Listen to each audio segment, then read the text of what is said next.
एक घने जंगल में दो शेर रहते थे। नाम था उनका शेरू और वीरू। दोनों पक्के दोस्त थे, हमेशा साथ रहते, साथ शिकार करते और एक दूसरे का ख्याल रखते। एक दिन एक हिरन को लेकर झगड़ा हो गया। दोनों ही हिरन को अपना शिकार बता रहे थे। बात बढ़ती गई और लड़ाई में बदल गई। शेरू गुस्से में वीरू पर वार कर दिया। वीरू भी गुस्से से भर गया और उसने भी पलटवार किया। लड़ाई खत्म हो गई पर दोस्ती टूट गई। दोनों अलग हो गए और फिर कभी बात नहीं की। 10 साल बीत गए। शेरू और वीरू ने एक दूसरे को देखना भी गवारा नहीं किया। शेरू ने अपना फैमिली बसा लिया। उसकी वाइफ और 2 बच्चे थे।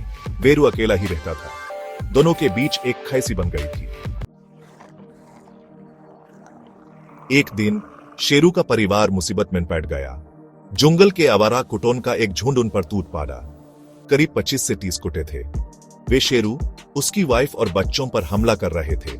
शेरू और उसकी वाइफ बहादुरी से लाद रहे थे, लेकिन कुत्ते ज्यादा थे।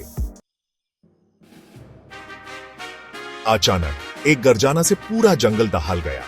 वीरू दौड़ा हुआ आया। उसने देखा कि उसका पुराना दोस्त मुसीबत में है। बिना देर किए वीरू ने कुटुंब पर हमला कर दिया। वीरू की दहाड़ सुनकर कुत्ते डर गए और भाग गए। शेरू हैरान था। जिस वीरू से उसकी सालों से बात नहीं हुई थी, वही आज उसकी जान बचाने आया था। शेरू का बेटा वीरू के पास आया और बोला, चाचा जी, आपने हमारे लिए अपनी जान खतरे में डाल दी। वीरू ने प्यार से उसके सर पर हाथ फेरा और कहा, बेटा, दोस्ती का मतलब ही होता है एक दूसरे के लिए जान भी दे देना।